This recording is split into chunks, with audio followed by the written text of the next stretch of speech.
সুপ্রিয় দর্শক, আসসালামু আলাইকুম। আপনাদের সবাইকে স্বাগত জানাচ্ছি এখনকার আলোচনায়। আপনাদের সঙ্গে আছি আমি সিরাজুল ইসলাম। দর্শক, আজকে আমরা ভারত এবং বাংলাদেশ প্রসঙ্গ নিয়ে কথা বলবো। প্রথমেই বলি, ভারতের রাস্তায় আজকে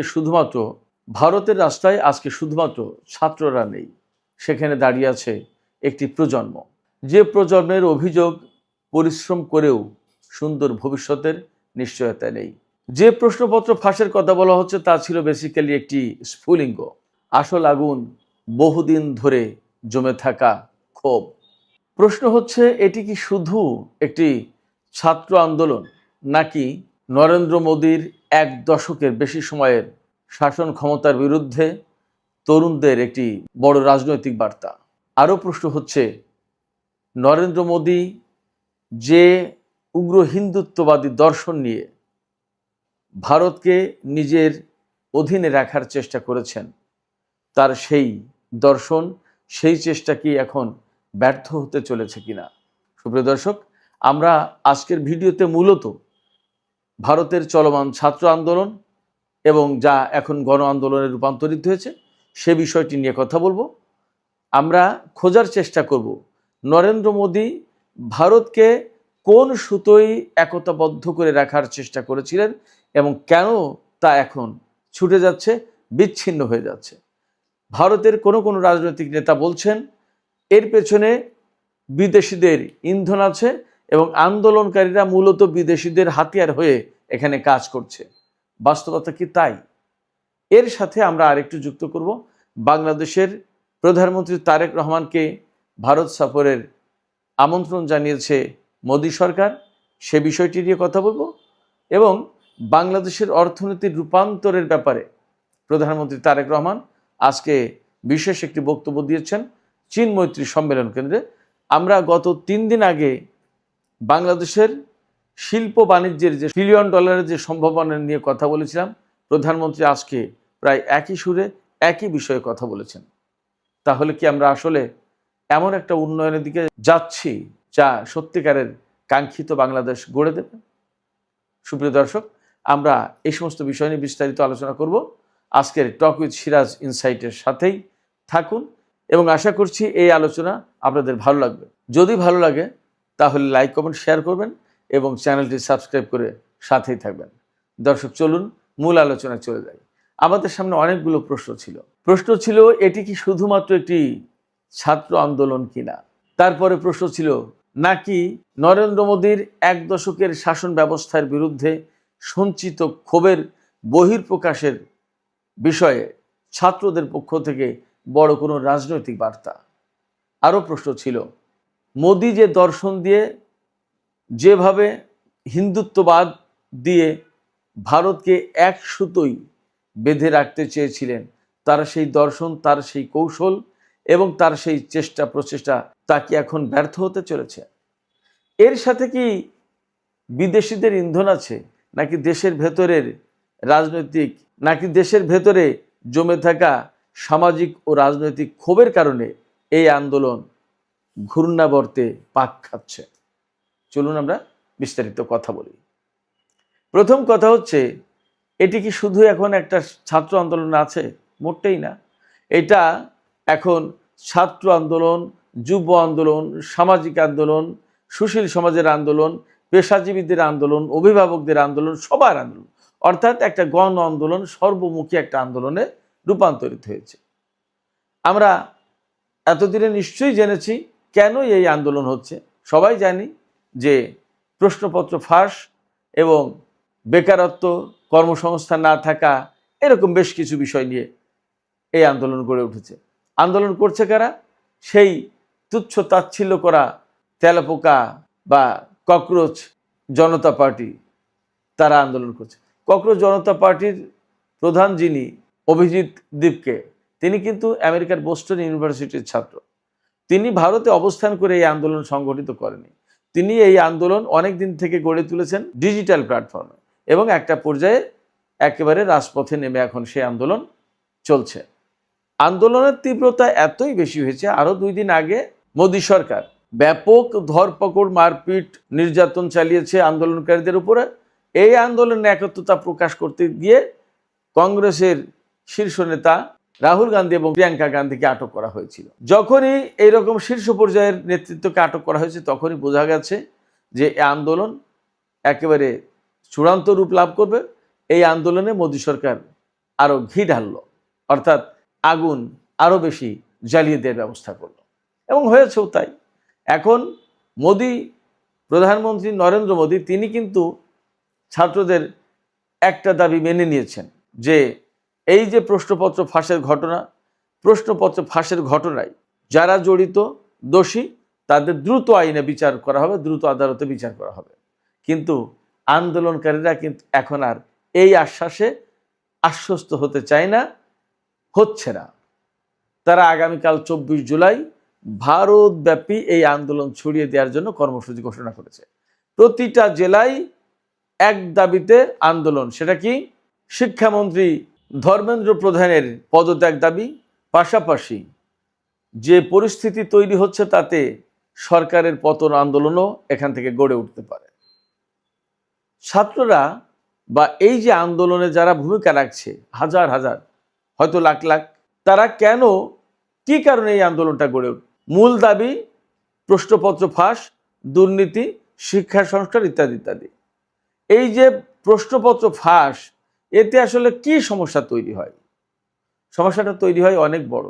শোনা যাচ্ছে প্রশ্নপত্র ফাঁস, কিন্তু এর সাথে ভবিষ্যতের অনেক বড় কিছু ঘটনা জড়িত থাকে। যেমন যে ছাত্রটা ক্লাসে হয়তো ফার্স্ট বয়, ভালো ছাত্র, ভালো লেখাপড়া করে ভালো পরীক্ষা দিতে গেছে, কিন্তু যে ব্যক্তি প্রশ্ন ফাঁস করে প্রশ্নপত্র হাতে পেয়ে আগেই এই যে ফার্স্ট বয় বা সেকেন্ড বয় তার চেয়ে অনেক ভালো জেনে বুঝে পরীক্ষা দিতে পারে, অর্থাৎ যে ছেলের হাতে বা যে মেয়ের হাতে প্রশ্নপত্র ফাঁস হয়ে চলে এসেছে সে তো জানে পরীক্ষায় কি কি আসছে, সে সেইভাবে সেইগুলোই মুখস্থ করে সেইগুলোই লেখার ব্যবস্থা করে অনেক ভালো রেজাল্ট করে ফেললো।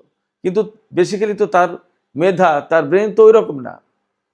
অথচ ফার্স্ট বয় সেকেন্ড বয় সে মেডিকেলে চান্স পাইলো না, ইঞ্জিনিয়ারিংয়ের চান্স পেলো না, অথবা বড় কোনো কিছু সাবজেক্টে চান্স পেলো না, তাহলে কি দাঁড়ালো? অথচ এই ছেলের ভবিষ্যতে ডাক্তার, ইঞ্জিনিয়ার বা বড় কিছু হওয়ার কথা ছিল, বা প্রশাসন ক্যাডারে, বিসিএস ক্যাডারের মতো এই সমস্ত ক্যাডারে চাকরি করার কথা ছিল, সরকারি প্রশাসনে যাওয়ার কথা ছিল। কিন্তু প্রশ্নপত্র ফাঁসের কারণে যারা প্রশ্ন হাতে পেয়েছিল তারাই নিয়ে গেল ভালো নাম্বার, ভালো কিছু, বা মেডিকেলে চান্স পেল, ইঞ্জিনিয়ারিং চান্স পেল। এই যে ভালো ছাত্র ছাত্রীদের রেজাল্ট খারাপ হয়ে গেল, তারা চান্স পেল না, তাদের ভবিষ্যৎ কিন্তু নষ্ট হয়ে গেল। ফলে শোনা যাচ্ছে প্রশ্নপত্র ফাঁস, এটা কিন্তু অনেক বড় ঘটনা। এই বড় ঘটনার সুরাহা করার জন্য শিক্ষার্থীরা অনেক আগেই দাবি জানিয়েছিল, কিন্তু মোদী সরকার কানে তোলেনি, শিক্ষামন্ত্রী ধর্মেন্দ্র প্রধান কানে তোলেনি এবং তাদের এই দাবি দেওয়াকে পাত্তাই দেয়। গড়ে উঠল আন্দোলন। এখন আন্দোলন এমন পর্যায়ে যে আন্দোলন থেকে ভারতের লোকজনকে এখন নিবৃত্ত করা কঠিন ব্যাপার হয়ে দাঁড়িয়েছে মোদী সরকারের জন্য। নরেন্দ্র মোদী সরকারের ধারণা ছিল তিনি যে উগ্র হিন্দুত্ববাদী দর্শন দিয়ে বহুদিন ধরে ভারত শাসন করছেন এবং তিনি যেভাবে ক্ষমতায় একের পর এক আসছেন, তাতে তার ভেতরে ধারণা ছিল তার এই হিন্দুত্ববাদী দর্শন ভারতের সমস্ত মানুষ গিলেছে এবং তার ক্ষমতা এখন নিরঙ্কুশ।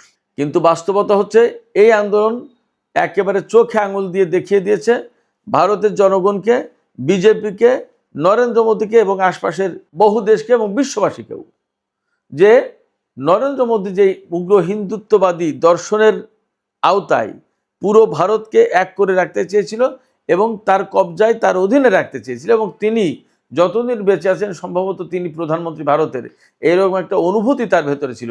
সম্ভবত এই বিষয়টা ভেঙে গেল, এই বিষয়টার অবসান ঘটতে যাচ্ছে। আন্দোলনের অনেক কিছু এখন আগামীকালের কর্মসূচির উপরে নির্ভর করছে।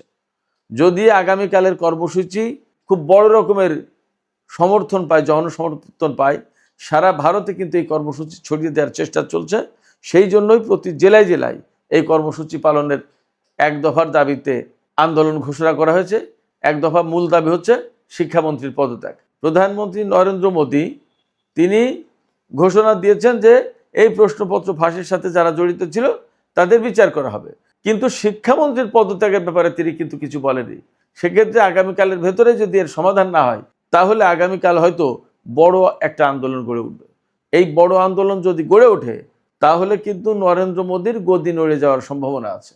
এবং আপনি কল্পনা করতে পারেন, ভারতে 15 থেকে 29 বছর বয়সী, এই বয়সী লোকজনের সংখ্যা 36 থেকে 37 কোটি।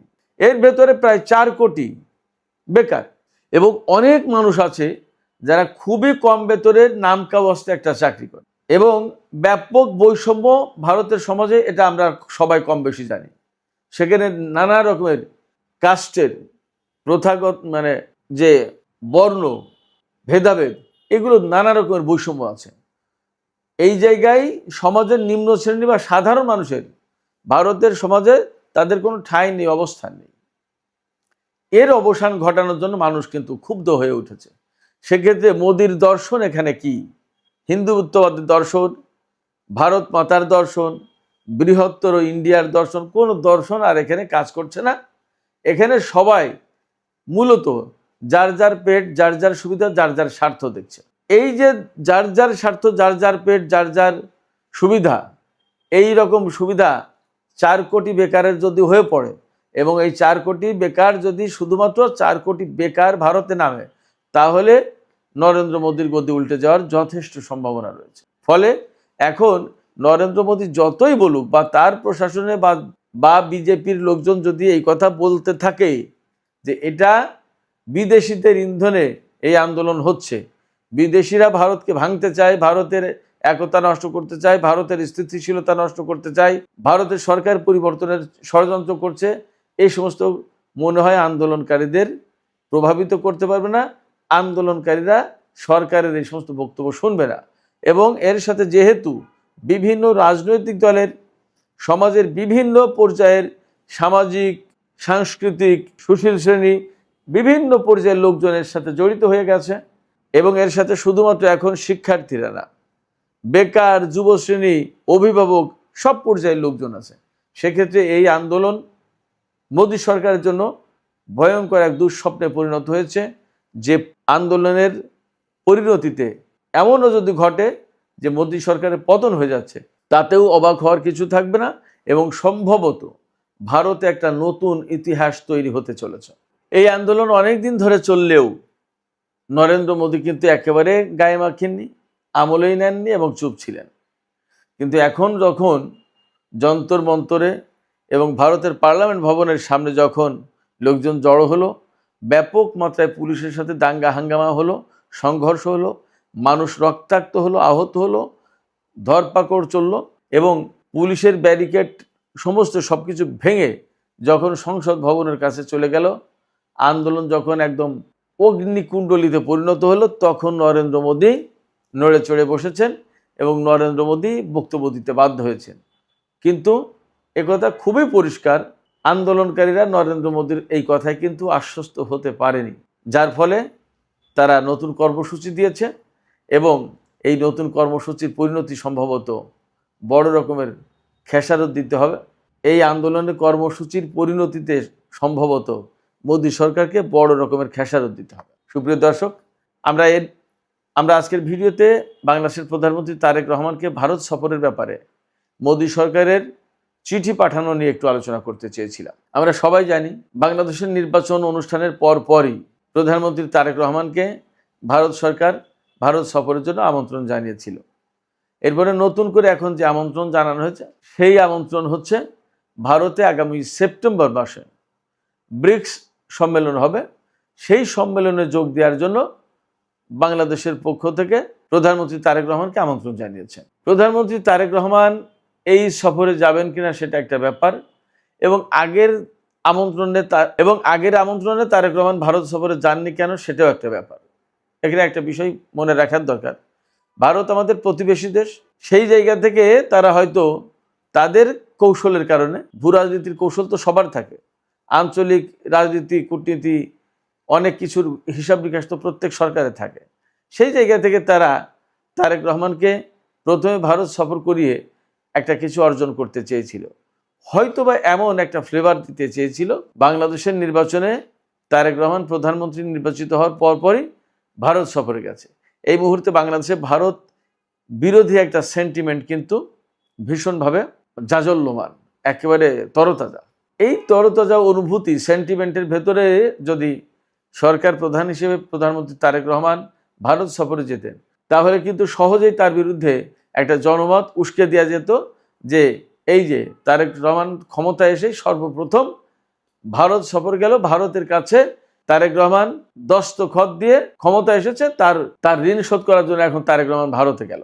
কিন্তু তারেক রহমান এই কাজটা করেননি। তাতে ভারত নাখোশ হলেও হতে পারে, কিন্তু তারেক রহমান এই পলিটিক্স করার কাউকে সুযোগ দেননি। এখন সেপ্টেম্বরে যে ব্রিক্সের আমন্ত্রণ, সেখানে শুধু তো ভারতের প্রশ্ন না, সেখানে থাকবে Brazil, Russia, India, China, South Africa, Iran, Saudi Arab, Dubai, Pakistan, এরকম অনেক দেশ থাকবে, অনেক দেশ আছে এখন ব্রিক্সে।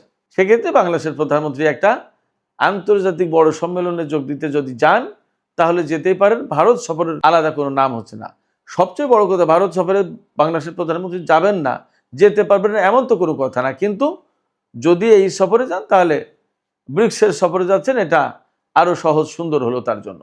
আমি একথা বলছি না যে বাংলাদেশের প্রধানমন্ত্রী তারেক রহমান কখনো ভারত সফরে যাবেন না বা ভারত সফর করার দোষের, কিন্তু এখন যে সফরে যাচ্ছেন সেটা মূলত ব্রিক্সের সম্মেলনে যোগ দেওয়ার জন্য। যদি তিনি যান, তাহলে কিন্তু ব্যাপারটা এইরকম একটা প্রেক্ষাপটে থাকলো। আরেকটা প্রসঙ্গ ছিল, বাংলাদেশের প্রধানমন্ত্রী তারেক রহমান আজকে বলেছেন 2034 সালের মধ্যে বাংলাদেশকে $1 ট্রিলিয়ন অর্থনীতিতে পরিণত করতে চান। সুপ্রিয় দর্শক, আমি কিন্তু গত 3 দিন আগে একটা ভিডিওতে বলেছিলাম যে $1 ট্রিলিয়ন বাণিজ্য বাংলাদেশের সামনে অফুরন্ত সুযোগ। আসলে আমরা কোথায় এবং আমরা কি করতে পারি, আমি সেখানে যে কথাগুলো বলেছিলাম তার ম্যাক্সিমাম কথা বাংলাদেশের প্রধানমন্ত্রী তারেক রহমানের মুখ দিয়ে আজকে বের হয়েছে। আমাদের ডেভেলপমেন্টের জন্য, আমাদের এই যে 2034 সালের ভেতরে $1 ট্রিলিয়ন অর্থনীতি করার যে স্বপ্ন দেখালেন তিনি, সেই স্বপ্ন বাস্তবায়ন করতে গেলে, সেই স্বপ্ন বাস্তবে রূপ দিতে গেলে আমাদের কি করণীয় উচিত, আমাদের সামনে সম্ভাবনা কি, আমাদের সামনে বাধা কি, আমাদের তরুণ সমাজ, আমাদের জনশক্তি, আমাদের শিক্ষিত সমাজ, আমাদের দক্ষ জনগোষ্ঠী গড়ে তোলা, দক্ষ জনশক্তি গড়ে তোলা, ভাষায়, কাজে, কর্মে, দক্ষতায়, এই সব ব্যাপারেই মাননীয় প্রধানমন্ত্রী কথা বলেছেন। যে পরিকল্পনা, যে রূপরেখা তিনি দিয়েছেন এবং সেখানে বিদেশি বিনিয়োগের কথা বলেছেন। বিদেশি বিনিয়োগ যদি আমাদের আনতে হয়, তাহলে আমাদের কি থাকতে হবে?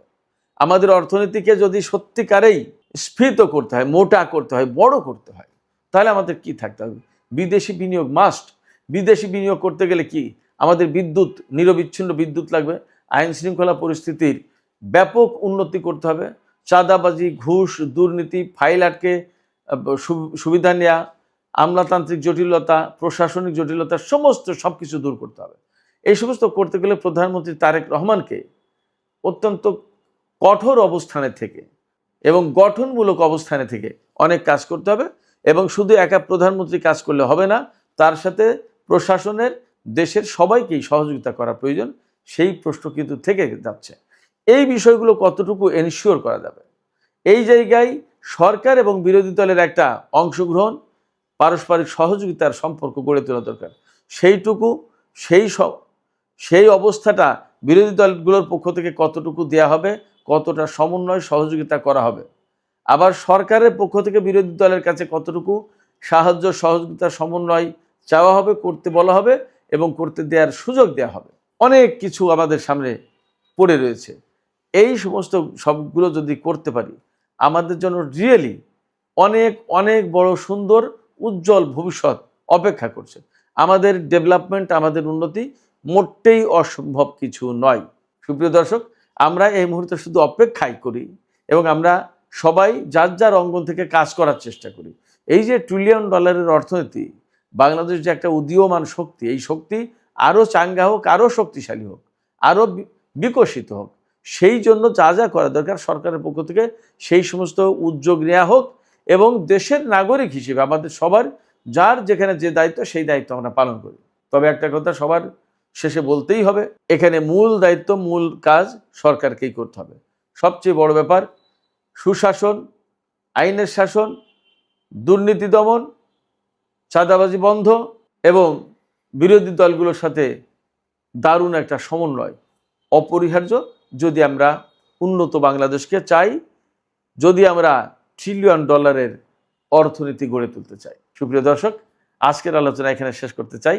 যাবার আগে আজকে আপনাদের কাছে প্রশ্ন রাখি, ভারতের প্রধানমন্ত্রী নরেন্দ্র মোদী যে হিন্দুত্ববাদী দর্শনের সুতোয় পুরো ভারতকে বেঁধে রেখে নিজের ক্ষমতাকে পাকাপোক্ত করতে চেয়েছিলেন এবং তিনি হয়তো স্বপ্ন দেখেছিলেন আজীবন ভারতের প্রধানমন্ত্রী থাকবেন, তার সেই স্বপ্ন কি এখন ভেঙে যেতে বসেছে কিনা, সেই সম্ভাবনা তৈরি হয়েছে কিনা? আপনাদের মতামত জানিয়ে কমেন্টে লিখতে পারেন। আর ভিডিও ভালো লাগলে লাইক কমেন্ট শেয়ার করবেন এবং টক উইথ সিরাজ ইনসাইটের সাথেই থাকবেন। দর্শক, আজকের মতো এখানেই আলোচনা শেষ করছি। আপনারা সবাই অনেক অনেক ভালো থাকুন। আল্লাহ হাফেজ।